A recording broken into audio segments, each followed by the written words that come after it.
Hello friends, welcome back to my channel. இன்றைக்கி நம்ம கிச்சனில் பார்க்க போகிறது ஒரு தொக்கு தான் பார்க்க போகிறோம். கருவாட்டு தொக்கு எப்படி செய்கிறதுன்னு பார்க்கலாம். இந்த கருவாட்டு தொக்கு பண்ணுறதுக்காக நம்ம இன்றைக்கி நெத்திலி கருவாடு தான் பண்ணியிருக்கோம். இந்த கருவாட்டு தொக்கு வந்து ஒரு 10லேருந்து 15 நிமிஷத்துலேயே சூப்பராக செஞ்சு முடிச்சிடலாம். இது நீங்கள் வெறும் சாதம் இல்லைனா ரசம் சாதம் கூட வச்சு சாப்பிட்றதுக்கு கூட ரொம்ப சூப்பராக இருக்கும். எல்லாருமே ரொம்ப விரும்பி சாப்பிடுவாங்க. கண்டிப்பாக ஒரு வாட்டி இந்த மெத்தடில் ட்ரை பண்ணி பாருங்கள். வீடியோக்குள்ளே போகிறதுக்கு முன்னாடி என்னோட சேனலை சப்ஸ்கிரைப் பண்ணாதவங்க மறக்காமல் சப்ஸ்கிரைப் பண்ணிக்கோங்க. பக்கத்துலேயே இருக்க ஆல்ற ஆப்ஷனை கிளிக் பண்ணிக்கோங்க. அப்போ தான் நான் போடுற வீடியோ உங்களுக்கு உடனுக்குடன் வரும். வாங்க இப்போ இந்த சிம்பிளான கருவாடு தொக்கு எப்படி பண்ணுறதுங்கிறது பார்க்கலாம். இந்த தொக்கு பண்ணுறதுக்காக ஒரு அடிகனமான கடாய் எடுத்துக்கோங்க. இதில் தேவையான அளவுக்கு எண்ணெய் ஊற்றிக்கலாம். நான் 4லேருந்து 5 டேபிள் ஸ்பூன் அளவுக்கு ஊற்றிருக்கேன். இந்த தொக்கு பண்ணுறதுக்கு கொஞ்சம் எண்ணெய் எக்ஸ்ட்ராவே சேர்த்துக்கோங்க. இப்போ இந்த எண்ணெய் சூடானதுக்கப்புறமா 1 ஸ்பூன் அளவுக்கு கடுகு சேர்த்துக்கோங்க. இந்த கடுகு கூடவே கொஞ்சமாக சீரகம் சேர்த்துக்கலாம். இப்போ இது ரெண்டுமே நல்லா பொரிஞ்சு வரட்டும். இப்போ இது 2ம் நல்லா பொரிஞ்சு வந்ததுக்கப்புறமா நம்ம தட்டி எடுத்து வச்சுருக்க பூண்டு இதில் சேர்த்துக்கலாம். நம்ம இதை பூண்டு வந்து முழுசாக சேர்க்குறத விட இந்த மாதிரி தட்டி சேர்க்கும்போது அதோட ஃப்ளேவர் ரொம்ப நல்லாயிருக்கும். அதனால் கண்டிப்பாக தட்டி சேர்த்துக்கோங்க. இப்போ இது கூடவே ஒரு கைப்பிடி அளவுக்கு கருவேப்பிலை சேர்த்துக்கோங்க. சேர்த்துட்டு இப்போ இந்த பூண்டு கருவேப்பிலை எல்லாமே நல்லா ஃப்ரை ஆகி வரணும். இந்த பூண்டோட கலர் கொஞ்சம் சேஞ்ச் ஆகிற அளவுக்கு நம்ம வறுத்து எடுத்துக்கணும். பூண்டு நல்லா பொரிஞ்சு வரும்போது தொக்கு டேஸ்ட்டு ரொம்ப நல்லாயிருக்கும். இப்போ பூண்டு நல்லா பொரிஞ்சு வந்திருக்கு. இப்போ இது கூட நம்ம கட் பண்ணி எடுத்து வச்சுருக்க வெங்காயத்தை சேர்த்துக்கலாம். நான் இன்றைக்கி 2 பெரிய சைஸில் வெங்காயமும் அப்புறமா ஒரு 100 கிராம் அளவுக்கு சின்ன வெங்காயமும் சேர்த்துருக்கேன். ரெண்டுமே சேர்த்து செஞ்சு எடுத்துக்கோங்க, ரொம்ப நல்லாயிருக்கும். இப்போ இந்த வெங்காயம் நல்லா நமக்கு வதங்கி வரணும். வெங்காயத்தை நல்லா சிம்லேயே வச்சு வதக்கி எடுத்துக்கோங்க.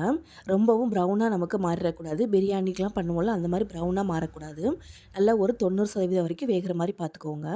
இப்போ இது நல்லா வெந்து வரதுக்காக மூடி போட்டு வேக விட்டிங்கன்னா சீக்கிரமாகவே உங்களுக்கு வெந்து வந்துடும். ஒரு 3 நிமிஷம் அப்படியே மூடி விட்டுருங்க. நல்லா உங்களுக்கு இதிலே நல்லா ஃப்ரை ஆகி வந்திருக்கும். இப்போ பாருங்கள், இந்த அளவுக்கு நமக்கு கலர் மாறி நல்லா வதங்கி வந்திருக்கு. இப்போ இந்த சமயத்தில் நம்ம எடுத்து வச்சுருக்க தக்காளியை சேர்த்துக்கலாம்.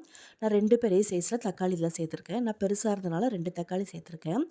எந்த அளவுக்கு நீங்கள் வெங்காயம் சேர்த்துருக்கீங்களோ அதே அளவுக்கு நீங்கள் தக்காளி சேர்த்துக்கலாம். இப்போ இது சீக்கிரமாக வதங்கி வரதுக்காக கொஞ்சமாக உப்பு சேர்த்துக்கலாம். இது நம்ம உப்பு ரொம்பவே பார்த்து சேர்த்துக்கணும். ஏன்னா கருவாட்டிலையும் உப்பு இருக்கிறதுனால நம்ம கொஞ்சம் பார்த்து சேர்த்துக்கலாம். நான் இப்போ ஒரு 1/2 ஸ்பூன் அளவுக்கு வதங்குறதுக்கு மட்டும் சேர்த்துருக்கேன். இப்போ இதை நல்லா கலந்து விடுங்க.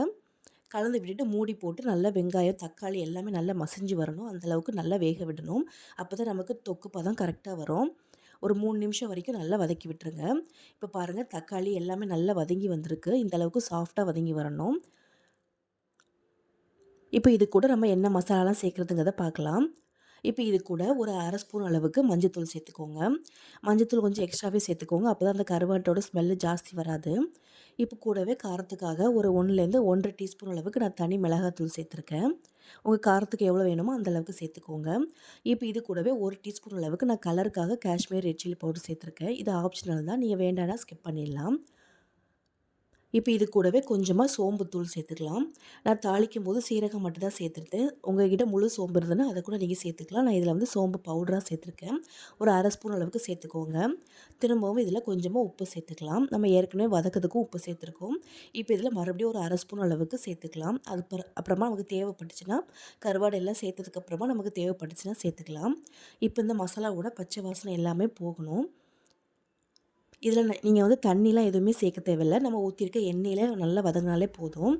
இப்போ இதை மூடி வச்சுட்டு மறுபடியும் ஒரு 2லேருந்து 3 நிமிஷம் நல்லா மசாலாவோட பச்சை வாசனை போகிற அளவுக்கு வதக்கி எடுத்துக்கோங்க. இப்போ பாருங்கள், ஒரு 2 நிமிஷத்துலேயே நல்லா நமக்கு வதங்கி வந்திருக்கு. இப்போ மசாலாவோட பச்சை வாசனை எல்லாமே போனதுக்கப்புறமா நம்ம எடுத்து வச்சுருக்க கருவாடை இதை சேர்த்துக்கலாம். நான் இதில் வந்து உப்பு, மஞ்சத்தூள் எல்லாம் போட்டு சேர்த்து நல்லா வாஷ் பண்ணி எடுத்துருக்கேன். கருவாட்டில் இருக்க தலையெல்லாம் எடுத்துகிட்டு உள்ளே வந்து கருப்பு கலரில் இருக்கும், அதெல்லாம் வெளியில் எடுக்கணும். அப்போ தான் உங்களுக்கு கருவாடு டேஸ்ட்டும் நல்லாயிருக்கும், ரொம்ப ஸ்மெல்லும் வராது. நல்லா வாஷ் பண்ணிவிட்டு இது கூட சேர்த்துக்கோங்க. நான் அன்றைக்கி 1/4 கிலோ அளவுக்கு நெத்திலி கருவாடு எடுத்திருக்கேன். இப்போ எல்லாத்தையுமே இதில் சேர்த்துக்கலாம். இது நீங்கள் செய்யும்போது ரொம்ப கம்மியாகவே ஆகிடும். இது நல்லா இப்போ நல்லா கலந்து விடுங்க. அந்த மசாலாவோட கருவாடு எல்லாமே நல்லா சேர்ந்து வரணும். அந்தளவுக்கு நல்லா மிக்ஸ் பண்ணி எடுத்துக்கோங்க. இப்போ மிக்ஸ் பண்ணியாச்சு. இப்போ நல்லா இது வேகணும். அதுக்காக நம்ம மூடி போட்டு வேக விட்டுறலாம். இது வேகிறதுக்கு ஒரு 10லேருந்து 15 நிமிஷம் ஆகும். நல்லா சிம்லேயே வச்சு பண்ணிக்கோங்க. அப்போ தான் உங்களுக்கு நல்ல முருகலாக கிடைக்கும். சாப்பிட்றதுக்கு ரொம்ப நல்லாயிருக்கும். இப்போ பாருங்கள், ஒரு 5லேருந்து 6 நிமிஷம் கழித்து நான் எடுத்திருக்கேன். இப்போ இந்த அளவுக்கு நமக்கு வெந்து வந்திருக்கு. மறுபடியும் நான் மூடி போட்டு வேக விட்டுடுறேன்.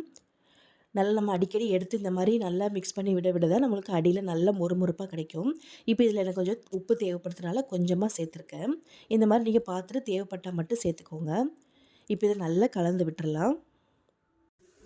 இப்போ நான் இது மொத்தமா வேக வைக்கிறதுக்கே ஒரு 10லேருந்து 15 நிமிஷம் ஆயிருக்கு. அப்பதான் நல்லா நமக்கு இந்த மாரி ஃப்ரை ஆகி வரும். நல்லா ப்ரௌனா ஆகி வரும். சாப்பிட்றதுக்கு ரொம்ப நல்லாயிருக்கும். நல்லா அடுப்புலயே சிம்ல வச்சு இந்த மாரி ஒரு 15 நிமிஷம் வேக விட்டுருங்க. அவ்வளோதாங்க நம்மளோட சூப்பரான கருவாடு தொக்கு ரெடி ஆயிடுச்சு. இது சுடு சாதத்து கூட, ரச சாதம் கூட எல்லார் கூடயுமே சாப்பிட்றதுக்கு ரொம்ப சூப்பரா இருக்கும். கண்டிப்பா ஒரு வாட்டி ட்ரை பண்ணி பாருங்க. என்னோட ரெசிபி உங்களுக்கு பிடிச்சதுன்னா மறக்காம லைக் பண்ணி ஷேர் பண்ணிக்கோங்க. தேங்க்ஸ் ஃபார் வாட்சிங்.